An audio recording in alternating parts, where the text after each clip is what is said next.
Aris Nuris Tejada Ortiz, de unos 20 años de edad, se le conocieron ayer el fin de semana por el juez de la atención permanente de San José de Ocoa y se le dictó medidas de coerción de 3 meses de prisión. Es una joven que llegó a un centro hospitalario con dolores luego de un embarazo de 6 meses y cuando comenzó a ser atendida dicen que la criatura le brotó y se produjo un aborto. Dictaron inmediatamente medidas de coerción en su contra, aplicando el artículo 317 del Código Penal de la República Dominicana, que establece sanciones entre 2 y 5 años de prisión a cualquier mujer que intente abortar una criatura luego de haberla concebido. Esa es la realidad. Eso es lo que dice el Código Penal de República Dominicana.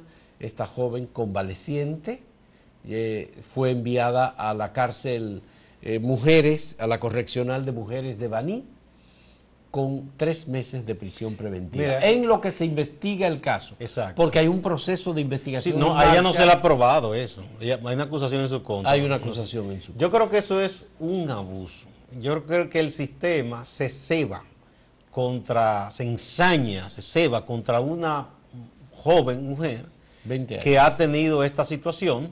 Hay que probarle que eso fue provocado por ella o su compañero, eso no se ha probado, pero es un exceso, porque dime tú, ¿esa muchacha representa un peligro para la sociedad porque está en libertad a la espera de ese juicio? ¿Esa muchacha representa un riesgo de fuga? ¿Esa muchacha representa un peligro de que desaparezcan las pruebas del supuesto ilícito que ella cometió? Eso es un real abuso. Entonces, son de los contrasentidos, las contradicciones de nuestro sistema de justicia y del Ministerio Público, porque en muchísimos casos, personas que sí han hecho daño terrible a la sociedad, que sí han cometido, por ejemplo, crímenes o robos, grandes robos de corrupción, entonces se le concede sin más muchas veces la libertad condicional o nunca ni siquiera se llega a pedir una coerción. Y en este caso, de manera alegre, a esta joven la quieren encerrar. ¿Por qué?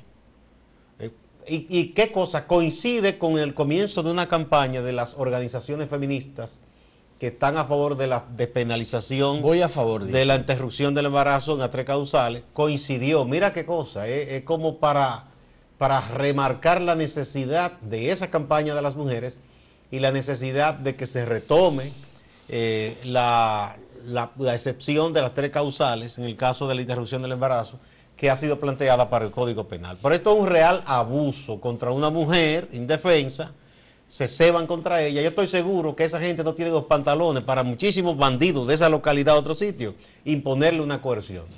Es extraño, Gustavo, pero es uno de los primeros casos en los que se pone en práctica el artículo 317 del Código Penal en República Dominicana. Ese artículo no se ha aplicado nunca en el país.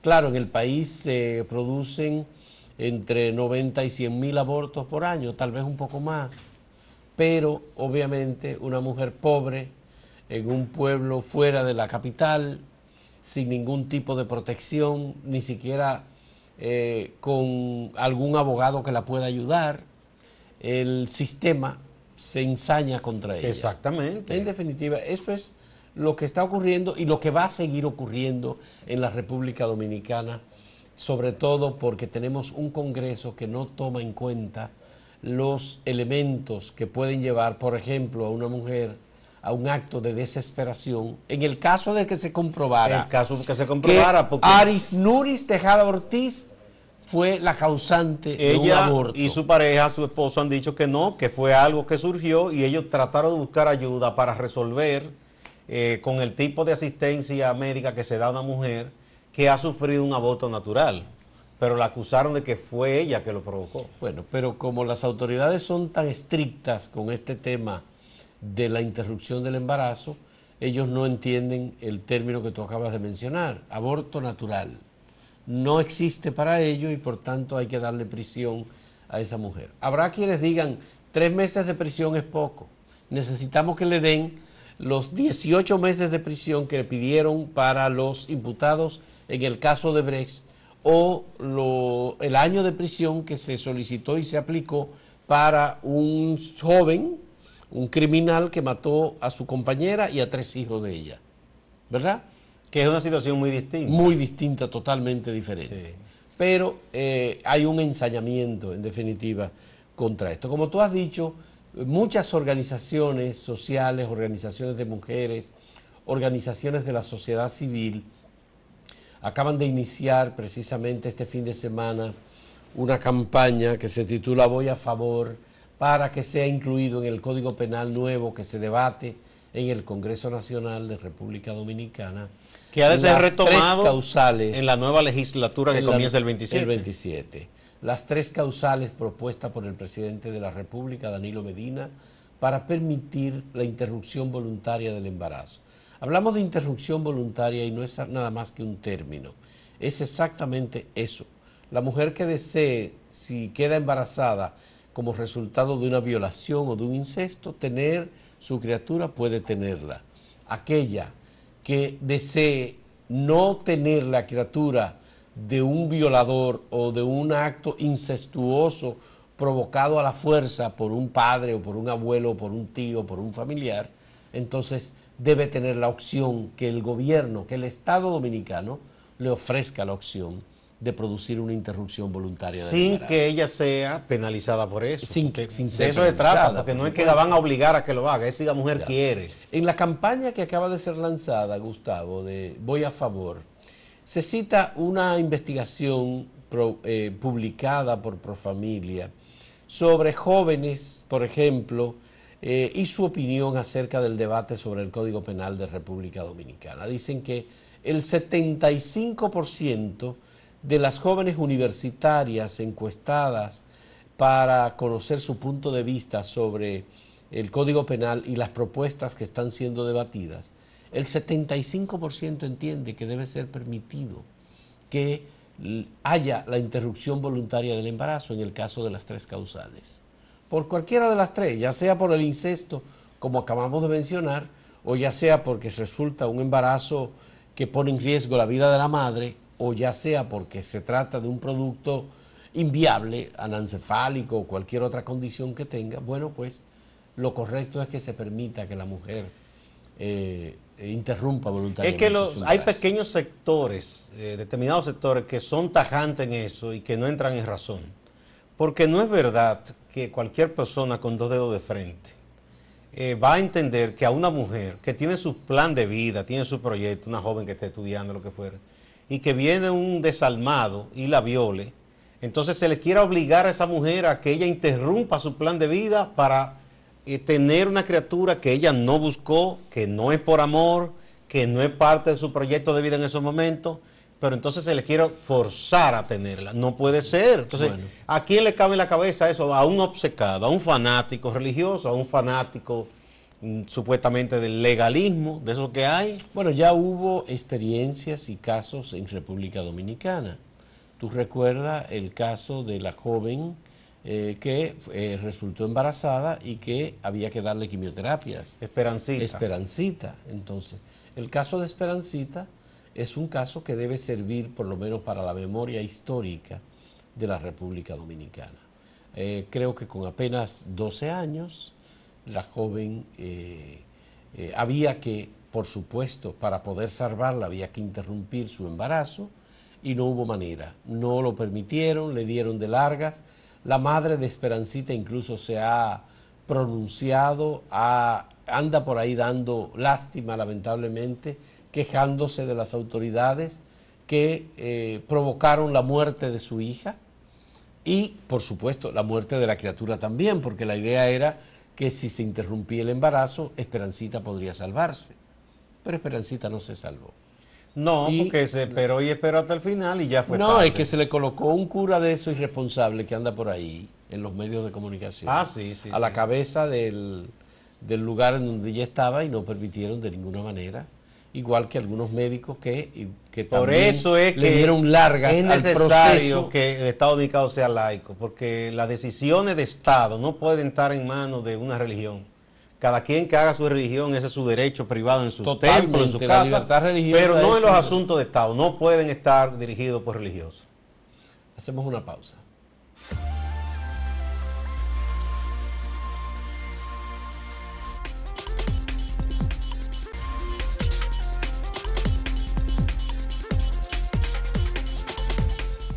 Tenemos que expresar nuestro dolor y nuestra solidaridad con los familiares de Miguel Rosado, ex rector de la Universidad Autónoma de Santo Domingo, ingeniero de aviación, que además estaba en un proceso de colocar de nuevo sus aspiraciones para dirigir la Universidad Autónoma de Santo Domingo.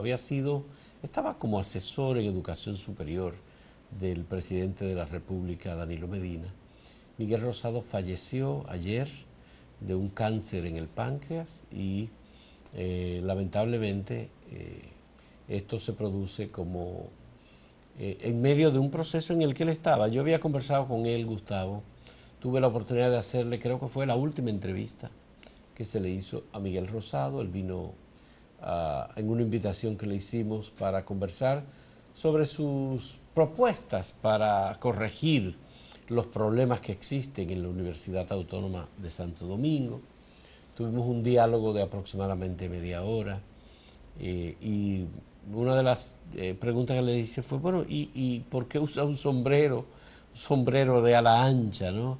Me dice, bueno, es que estoy en un proceso de quimioterapia, me apareció un cáncer que yo no contaba con eso y tengo que hacerle frente, por supuesto, pero eso no me amilana de ninguna manera en mi voluntad de seguir adelante y de hacer lo que yo entiendo. Sí, que con esas quimios se pierde el pelo. Entonces, mucha gente opta por usar ese sombrero y esas cosas. Y exactamente, se perdía el pelo y entonces por eso andaba con un sombrero. Miguel Rosado, que era oriundo de San Juan de la Maguana, fue de esos jóvenes que en los años 70 y 80 fueron becados por la Unión Soviética. Entonces él estudió allá en la Unión Soviética, estuvo vinculado al Partido Comunista primero.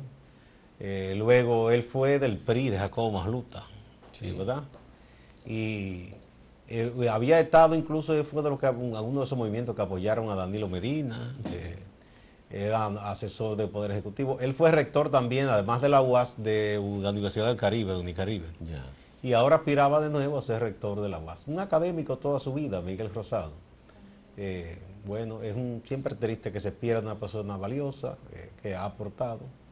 Y hay que enviar un abrazo de solidaridad a su familia y a toda la familia de la UAS, en donde él sirvió la mayor parte de su carrera, ¿no? Tú sabes que creo que en junio próximo es que se va a producir la elección de las autoridades en la Universidad Autónoma de Santo Domingo. He visto ya algunas manifestaciones de la universidad, parece que en los sepelios el cadáver como fue rector, va a pasar lo van a llevar a la universidad. Ah, sí, esos son los honores de estilo, sí, cuando muere un rector, que lo llevan al alma mater. Lo llevan al alma mater, exactamente. Sí. Bueno, Gustavo, y este fin de semana hubo también actividad política. Creo que Leonel Fernández estuvo en Santiago, en la zona del Cibao.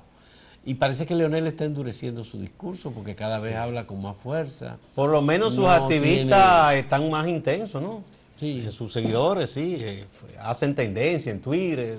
¿Qué fue lo que hizo Leonel Fernández? No, él está presentando el proyecto que dice República Dominicana 2020-2040. Entonces, ellos hablan de que Leonel transformó, así como transformó la capital, transformó a Santiago, que la mayoría de esos elevados, de esos puentes, que eso es obra de su gobierno. Y es un poco lo que él está prometiendo, volver a hacer grandes proyectos de construcción.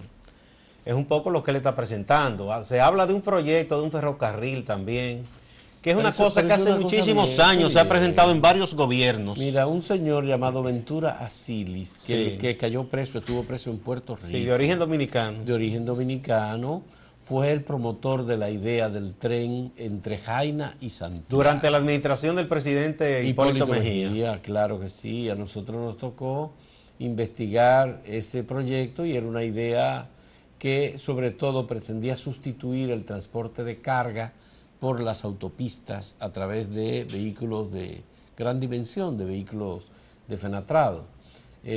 Y que además ese transporte de carga de tren iba a servir para pasar por los pueblos y recoger personas y llevarlas de un pueblo a otro.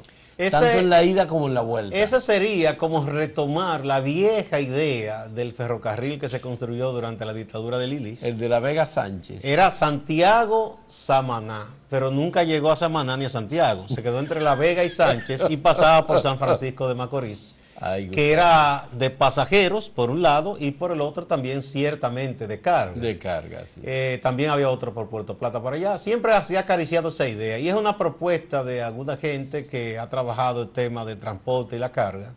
Igual que se ha propuesto en muchas ocasiones que República Dominicana tenga un sistema de embarcaciones ligeras que borden el país y eso evite que se deterioren las carreteras, que eso serviría para las cargas y además para que los turistas vayan de un destino a otro. Pero Leonel tuvo 12 años en la presidencia de la República. Sí. Fueron 12 años que gobernó en 3 periodos distintos, incluyendo 2 periodos seguidos uno detrás de otro, del 2004 al 2012.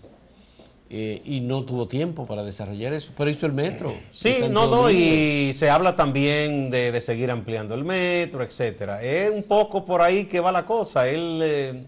se está pareciendo mucho Leonel Fernández a Joaquín Balaguer en el sentido que Juan Balaguer decía, mi programa, ustedes saben cuál es, construido desde que llegue, o sea, le llevan cualquier proyecto y ya eso es, porque eso tiene que ver mucho, por un lado, hay gente que gana mucho dinero con eso de las construcciones, eso es la teoría aquella de la copa derramada, porque le caen su chelito a los obreros, a la gente, ¿no?, que trabaja como obrero. Al mismo tiempo, esos proyectos de imagen, de modernidad, de progreso, aunque detrás de eso haya muchísima gente pasando trabajo.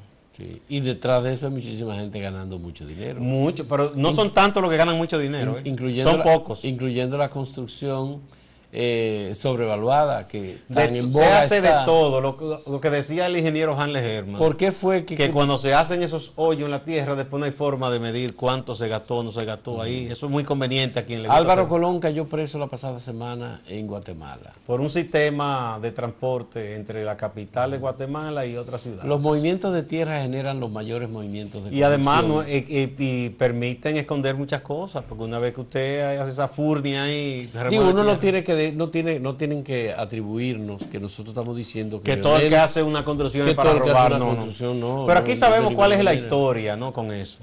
Entonces, uno entendía muy bien, el presidente Fernández aspira a volver a ese su derecho, que él iba a proponer algo como distinto, incluso a tratar de hacer una especie de mea culpa con las cosas que a él se le critican y decir, vengo distinto, voy a hacer otra cosa, más cercana a la gente, pero parece que él... Pero de todos modos, la persona aquí en República Dominicana que aparentemente más conocimiento tiene o más sensibilidad ha tenido sobre el desarrollo de la revolución industrial, la revolución tecnológica, las nuevas tecnologías, cómo han sido los procesos en la humanidad al llegar a este estadio, digamos, del conocimiento en el siglo XXI, inicios del siglo XXI. Que ya esos métodos de construcción y de inversión para derramar la copa, como que los países requieren otras cosas. Yo no sé, Leonel Fernández nunca quiso invertir en educación, por ejemplo, o invirtió lo mínimo en educación. Nunca concedió el 4% que se reclamó desde la sociedad. Y cuando se le reclamó muy fuertemente, dijo, no, el tema es, lo que yo quiero es la calidad de la educación. Él decía que ese era un falso debate. Exactamente, decía que era un falso debate para justificar que nunca quiso invertir en educación. Bueno. O que nunca optó por invertir lo que la sociedad reclamaba para la educación. Pero él seguía el mismo esquema de Balaguer. Pero es que, obviamente, lo primero que hay que hacer, y por eso uno tiene que decir, la gente no se puede desesperar. Los resultados en educación son a largo plazo. Son por lo menos en 10, 12, 15 años.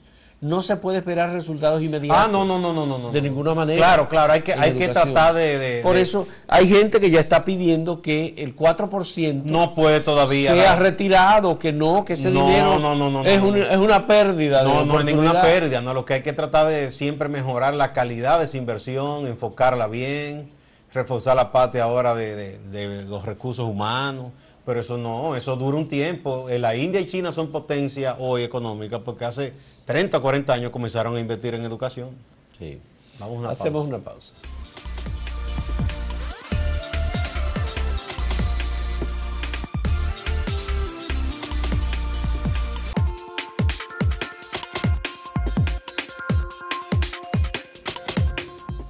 Bueno, finalmente la investigación que lleva a cabo el FBI ha tenido unos resultados preliminares y han identificado a 13 rusos como los supuestos responsables de una intervención durante el proceso electoral en Estados Unidos, que si no directamente catapultó la candidatura del presidente Trump, sí hizo mucho daño a las aspiraciones de Hillary Clinton, ¿verdad? También han dicho que en principio atacaron mucho a Bernie Sanders, en el entendido de que Hillary sería más vulnerable ulteriormente frente a Trump. El presidente Trump, en medio de todo esto, lo que ha hecho es que ha arremetido contra el FBI y ha dicho que no, que eso no estuvo bien, que en lugar de eso, que por qué no previnieron lo de tiroteo en la Florida, en la escuela. Es una situación extraña porque el FBI es una institución muy firme que todos los presidentes han tratado de respetar en Estados Unidos, pero Trump está en contra, porque eso de alguna manera pone en entredicho la forma en que él llegó a la presidencia de los Estados Unidos. Él se lleva muy bien con Putin y no quiere como que le dañen esa relación que él tiene con el gobierno de Rusia que encabeza Vladimir Putin. Bueno, lo que ha hecho Mueller y su equipo, el FBI en general en este caso, ha sido identificar a los ciudadanos rusos que se dedicaron a emitir miles y miles de mensajes, grabaciones y una cantidad impresionante de mentiras para influir en las elecciones de los Estados Unidos. El objetivo era nunca afectar a Donald Trump y siempre muy decididamente afectar a Hillary Clinton. Contrataron mujeres parecidas a Hillary Clinton y las presentaban en videos, Gustavo. Pero no solamente eso, ellos fueron los que divulgaron la idea de que Hillary Clinton, como secretaria de Estado, le había vendido armas a ISIS, el grupo terrorista islámico que estaba operando, ha seguido operando y con el que Estados Unidos estaba enfrentado. Pero además estos grupos de personas se dedicaban a lanzar mensajes falsos, presentándose como ciudadanos norteamericanos y haciendo historias. Crearon sobre todo a través de Facebook, que era la página más utilizada por ellos, a través de Twitter, a través de las redes sociales en general. Llegaron a un 70% de la población de Estados Unidos, esos grupos. Gastaron millones y millones de dólares. Y fue incluso antes de que Donald Trump fuera candidato presidencial. Sí, ellos comenzaron antes, atacaron mucho a la administración Obama, a Hillary, a Bernie Sanders. Pero lo que se ha demostrado es que hay una estructura que funciona bajo la dirección del gobierno de Vladimir Putin, no solamente en los Estados Unidos, en Francia, en España, en Inglaterra. Bueno, Rusia es una potencia mundial. Ellos son los que ayudaron a la decisión sobre el Brexit, por ejemplo. Sí. Fueron ellos los que sembraron el terror. El líder de eso, por cierto, es un hombre mezcla entre turco y ruso. Boris Johnson. Sí, tiene ascendencia rusa. Por uno de los lados, su padre o su madre. Es interesante lo siguiente, durante muchos años las potencias occidentales minimizaron a Rusia y mucha gente se creyó el cuento de que los rusos solo producen armas, es un país tecnológicamente atrasado. Tú eras uno de los que pensaba. Yo pensaba yo mismo, porque bueno, las cosas se restallan tanto que uno llega a creerse a veces, ¿no? Entonces, parece que no es así. Los rusos han avanzado mucho en las tecnologías de la información y la comunicación. Pero además eso habla muy mal de los servicios de inteligencia estadounidenses, porque ellos penetraron profundamente y desde el propio Estados Unidos lograron influir, ¿verdad? Y en algo tan importante como unas elecciones. Los fake news famosos a los que se refirió Donald Trump durante mucho tiempo eran producidos por esos grupos rusos. Lo único que él dice ahora que son en su contra, entonces, pero fueron a su favor. Además, utilizaron muy frecuentemente un medio de comunicación patrocinado por Putin que se llama Russia Today también. Claro, utilizaron sobre todo las redes sociales y hay una altísima responsabilidad de las redes sociales. Pero ese medio es un medio público. Y ahora ahí lo tomaba, creía o no creía quien quería, porque igual que RT, es una página del gobierno ruso. Bueno, hoy nosotros publicamos 2 artículos, Gustavo, en Acento, sobre el tema de las redes sociales y la responsabilidad que tienen las redes sociales en el daño a la democracia. Hay un artículo del ex secretario general de Naciones Unidas, Kofi Annan, cómo las redes sociales y las nuevas tecnologías se han volcado sobre todo en contra de los procesos democráticos.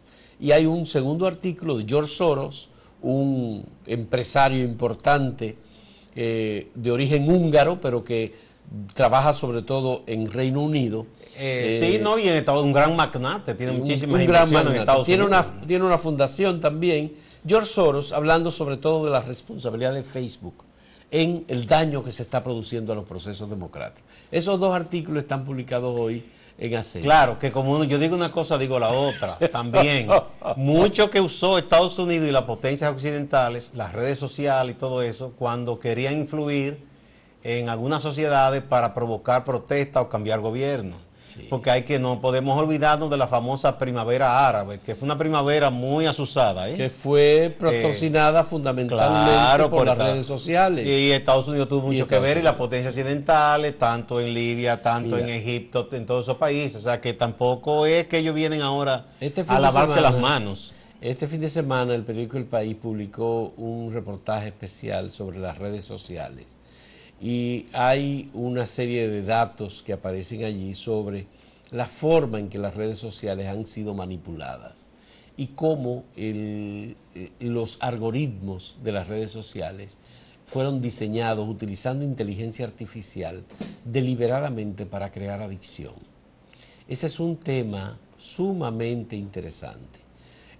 Obviamente que se está abordando ahora, y se está abordando porque se entiende que la adicción creada por las redes sociales es un efecto nocivo y nunca pensado de que iba a ocurrir esto, porque en definitiva se vio inicialmente las redes sociales como un ente de liberación, pero lo que está ocurriendo es que las redes sociales son los creadores de nuevos grupos o nuevos multimillonarios, que son los más multimillonarios del mundo, y sobre todo se sustentan, bueno, la población de Facebook creo que son 2.130 millones de personas en el mundo.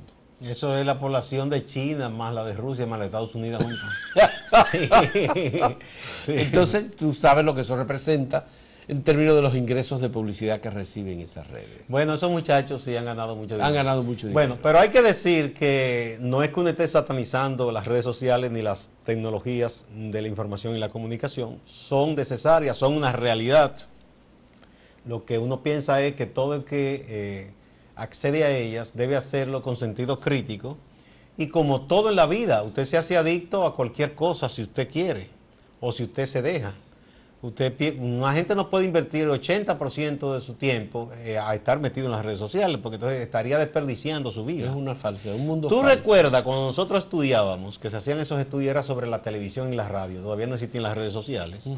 En uno de esos estudios que presentó Armando Matelar, decía que en esos momentos, estamos hablando de finales de los 70, principios de los 80, un ciudadano norteamericano promedio de 40 años había visto 15 o 18 años consecutivos de televisión, de tanta televisión que miraba, ¿no? Sí. Aquí todavía no teníamos tantos canales, no existía el telecable. Porque la televisión era el entretenimiento, Gustavo. No, y además la gente se informaba por ahí, se entretenía, era todo prácticamente. Ya. Entonces, se hablaba de eso, de que creaba una especie de zángano, inclusive que eso contribuyó mucho, después sobre todo con el control remoto, a la obesidad de los estadounidenses, que pedían pizza y cosas, comida chatarra, y sentados todo el tiempo comían mucho. Sí.